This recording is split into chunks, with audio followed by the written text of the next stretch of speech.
Hello, everyone. This is Molly, and today we are going to talk about caregiver contacts. So I'm going to go ahead and start a new transaction and open up Cuyahoga. And so what I mean by caregiver contacts, over here on our data page, this is going to be one of the required questions in the contact data forms. And the question is down here.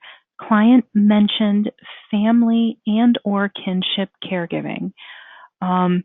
You don't have to directly ask your caller or your chatter or client if they are a family caregiver or if they are a kinship caregiver. We are just notating this if this information comes out in the course of the conversation. So I want to go over what we specifically mean by family caregiver and kinship caregiver, because these definitions are a little bit more narrow than what many of you may be used to or familiar with. So over here in the contact marker section, we have tip sheets on a variety of different topics that you can always go back to at any time and review if you have questions or if you're unsure about this process. So here I'm going to click on the tip sheet for caregiving contacts.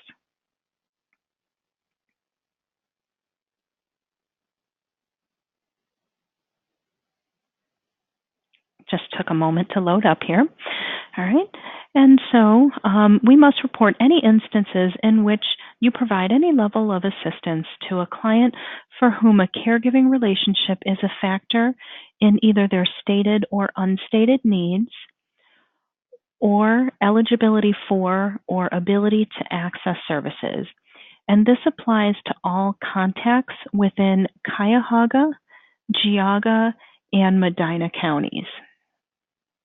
And then this is done by responding either yes or no or unknown to the following required contact user data statement in the Cuyahoga, Geauga, and Medina access sites.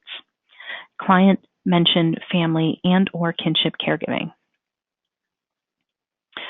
So we're defining family caregiving as when an adult family member or other informal, non-professional caregiver is providing in-home or community care to an individual age 60 or older, or to an individual age 18 through 59 with either Alzheimer's disease or some other related neurological disorder or brain dysfunction.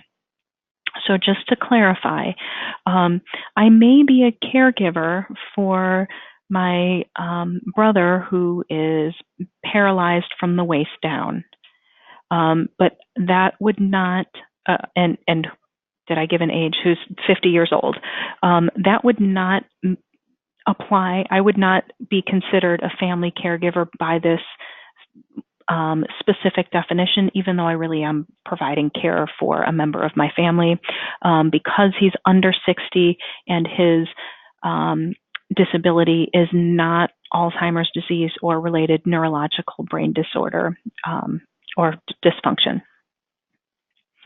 Kinship caregiving, we're defining it here as a grandparent, step-grandparent, or a relative age 55 or older who both lives with and is the primary caregiver of a minor child because the biological or adoptive parents are unable or unwilling to do so. This would not include a multi-generational household or a grandparent who cares for the child during the day or on occasion. So again, this is a narrow definition of kinship caregiving. So for example, I may be a 40-year-old aunt who is taking care of my niece and nephew. I would not meet the criteria as defined here because I don't meet that age criteria of being 55 or older. So just to make sure everybody is aware that these are a little bit more narrow and a little more specific definitions of these two terms.